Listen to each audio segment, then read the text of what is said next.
Last time we looked at square of opposition, and today we are going to look at what we call النسب الأربع, 4 relationships between two concepts, any two concepts. If you take any two concepts,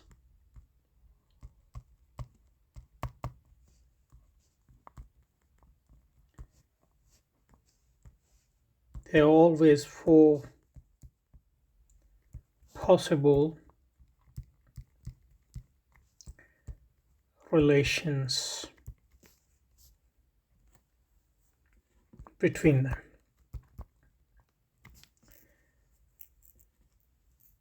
And knowing these is important, especially in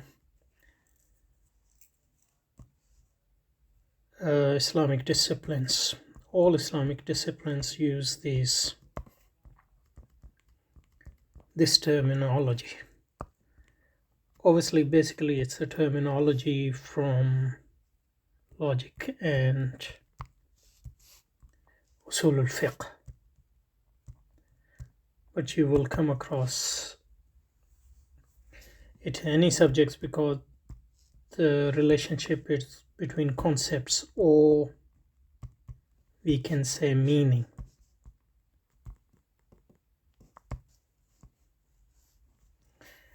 Now, when we talk about meaning, we should differentiate between 2 types of meanings. Okay. What we can call conceptual meaning,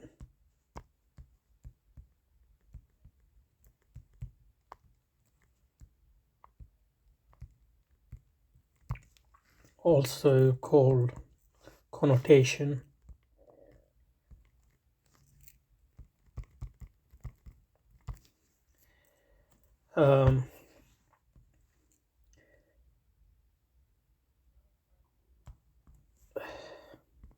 in Arabic these are called al-ma'na or ma'na. And the second type of meaning is what we call reference in English, or referential meaning. In Arabic we call it ma sadaq. So for example, just to take an example to illustrate these 2 aspects of meaning, or 2 different meanings of meaning. Okay, so for example, bread, or in Arabic you call khubz or raghif, I think.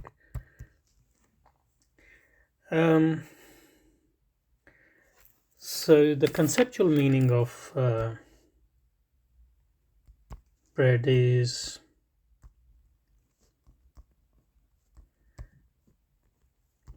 let's say we want to get meaning in English of bread, just look at the dictionary.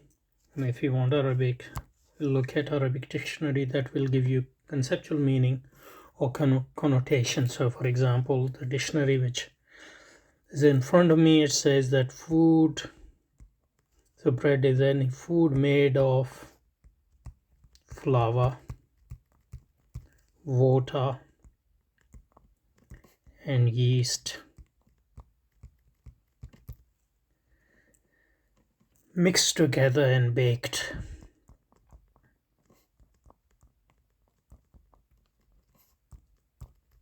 Roughly, that's what we call bread. So whenever you say bread, a person would have this sort of meaning in their conceptual meaning in their mind. And with the help of this conceptual meaning, then they can identify bread in outside their mind, like in the world. So bread in the bread basket is when I say bread. So this is its conceptual meaning, but its reference is that bread which is in the bread basket, for example. So bread has two meaning: the conceptual meaning, or just meaning, and then the other meaning is actual bread in the basket. There are different breads. This is its reference, or in Arabic we call it ma sadaq.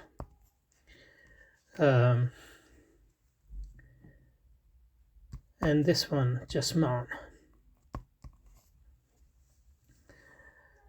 And we use mana and masadak in Urdu and Persian and all the related languages as well, so it's easy to remember. Okay, so it's important to differentiate these two types of meaning for many reasons, because, for example, there might be meaningful words, concept, but there's nothing as far as we know outside, so they don't have any reference. For example, unicorn. We know its meaning, but we know, as far as we know, there's no existing thing in the outside, so it has no reference. And also, sometimes words can have two conceptual meaning, but one reference. For example, in logic, the famous examples are morning star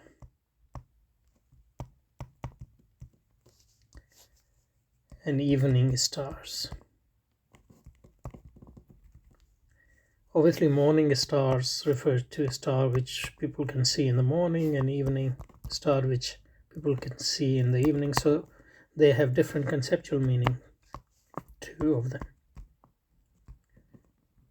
And until 19th or early 20th century, people didn't know that morning star and evening star actually referred to the same star. People used to think that the star which they saw in the evening was different from the star they saw in the morning.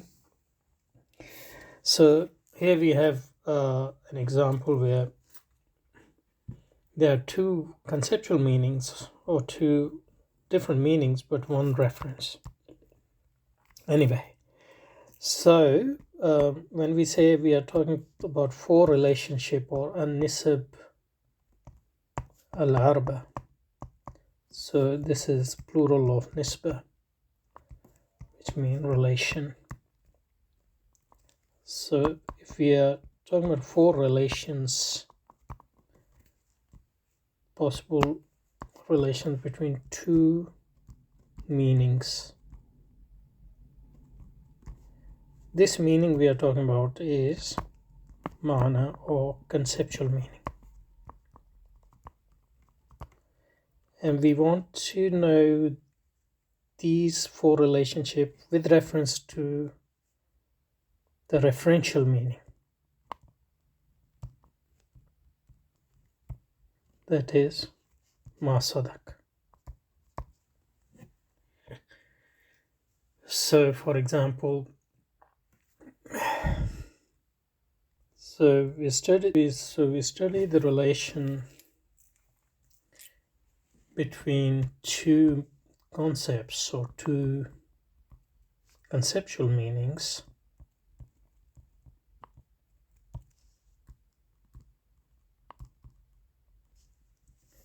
Conceptual meanings with reference to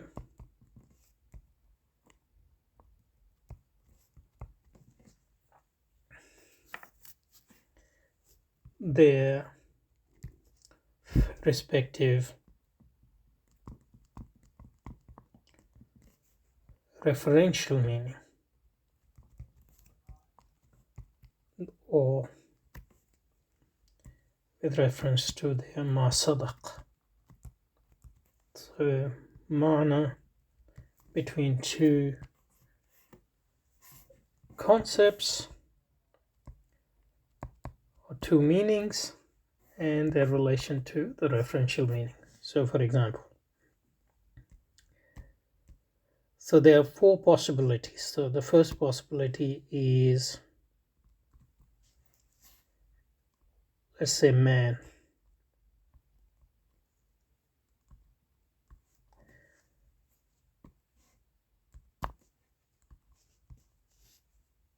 And a human. Man here, not in the sense of men and women, but man in the sense as mankind. So it includes, male and female. So there's one meaning in Arabic, for example, we would have, for human, we have insan.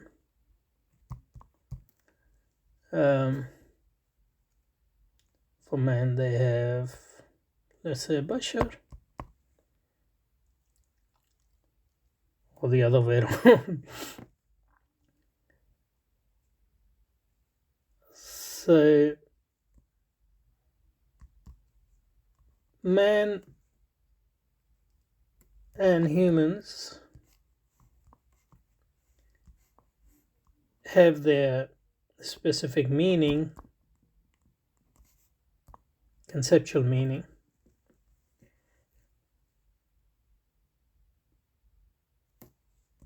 but they refer always, they have slightly different meaning. For example, in English, human has this reference to Homo sapiens, which man doesn't have. But they always, both of them, have same reference, the same reference. So they have slightly different, for example, dictionary meaning or conceptual meaning, but their reference of masadak is always going to be the same. And we have never found a case in which their reference is different. So even though their meaning is slightly different, their reference is always the same. They apply to the same sort of references.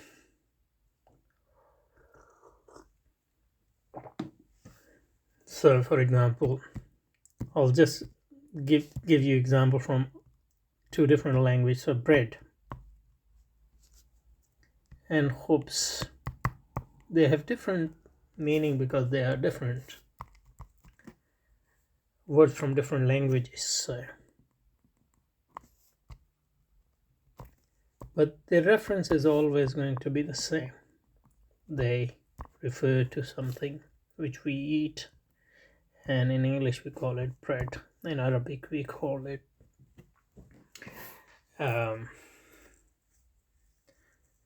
khubz. So they might have different dictionary meanings here, but they refer to the same thing, and we have never found a case where they refer to different things. They might refer to different types of breads, but they are still breads. Now let's take some more interesting examples. So this is the first case we are doing. So for example, insan, human,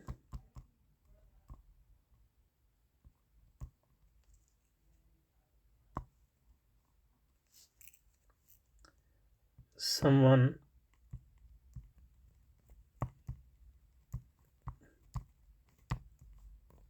laughing, for example. In Arabic we would say insan, say dahik. So insan, obviously, its meaning is, conceptual meaning is a specific, is a part, a species, a member of a species of genus animals, which have certain characteristics. And dahik is obviously a different thing. Dahik means someone laughing. So they have obviously different conceptual meanings, but we have never found they have same reference, because we have never found a dahik who is not human and human who is not dahik. In the similar way, we have never found a man who is not human and human who is not man. And in similar way, we have never found a bread which is not khubz and khubz which is not bread. So in these cases, different meanings have the same reference. And it's never the case that they have different reference. In such a case, the relationship between, that's the first relationship between two concepts or two conceptual meanings is called the relation of at-tasawi.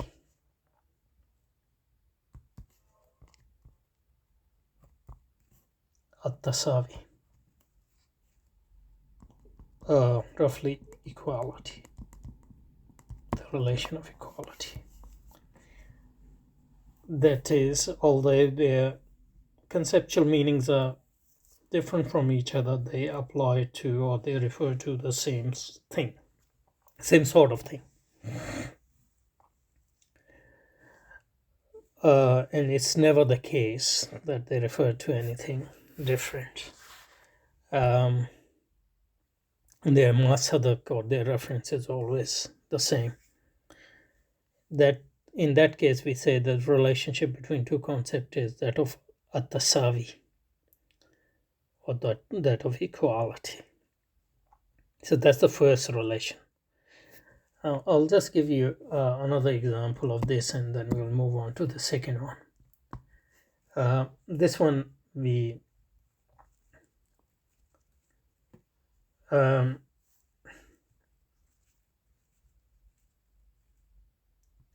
insan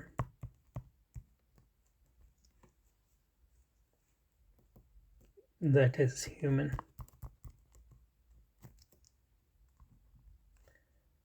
and natiq rational.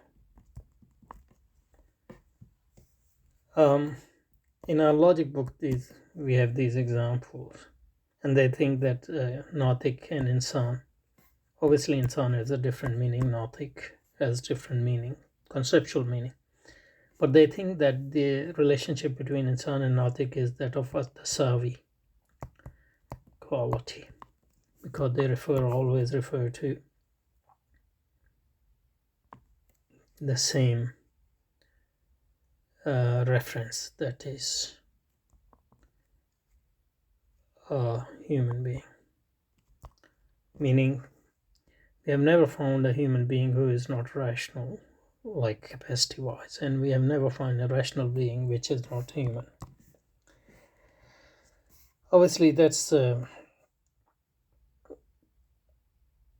old metaphysics, because in Quran, for example, Quran says that Allah subhanahu wa ta'ala has made everything natiq, in a sense. So you can always disagree with the claim that the reference is the same for these two conceptual meanings. Okay. One thing is that when the relationship is that of tasawi, or equality, the first one,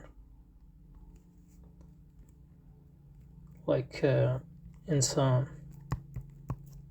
and dahik, for example, human and a laughing being. So this one, we say, as far as we know, their reference is the same.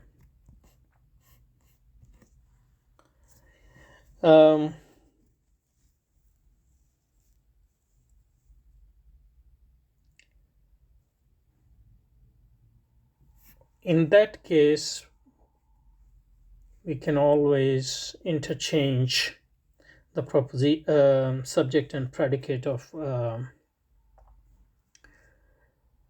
universal affirmative proposition. So kullu insanin, dahik, every human being. So kullu dahikin insan. So they are basically converse of each other. Anyway, all human beings are laughing being, or being which can laugh, and all laughing beings are human being. As I said, even in here you can actually quibble about whether it is the case that only human beings are laughing beings. So in which case we can go to first example, insan and bashar.